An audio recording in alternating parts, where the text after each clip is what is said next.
أعوذ بالله من الشيطان الرجيم. بسم الله الرحمن الرحيم. ألف لام ميم. ذلك الكتاب لا ريب فيه هدى للمتقين الذين يؤمنون بالغيب ويقيمون الصلاة ومما رزقناهم ينفقون الذين يؤمنون بما أنزل إليك وما أنزل من قبلك وبالآخرة هم يوقنون أولئك على هدى من ربهم أولئك هم المفلحون.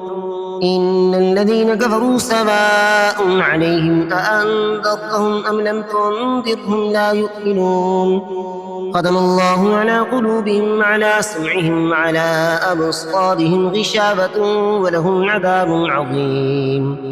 ومن الناس من يقول آمنا بالله وباليوم الآخر وما هم بمؤمنين يخادعون الله والذين آمنوا وما يخدعون إلا أنفسهم وما يشعرون في قلوبهم مرض فزادهم الله مرضا ولهم عذاب أليم بما كانوا يكذبون.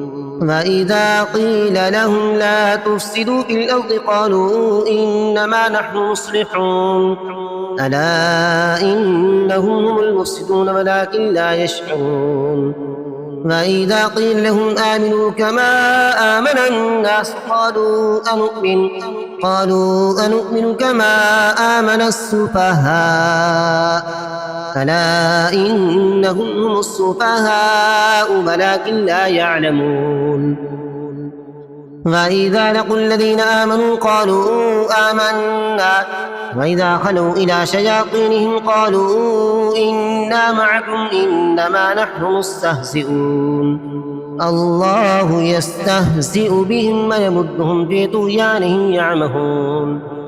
أولئك الذين اشتروا الضلالة بالهدى فما ربحت تجارتهم وما كانوا مهتدين.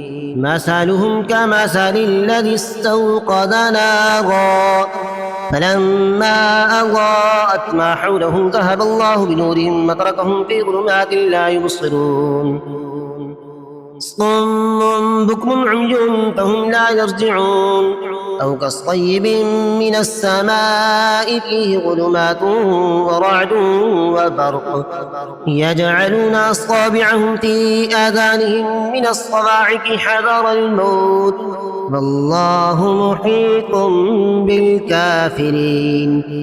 يكاد البرق يخطف أبصارهم كلما أضاء لهم مشوا فيه وإذا أظلم عليهم قاموا ولو شاء الله لذهب بسمعهم وأبصارهم إن الله على كل شيء قدير.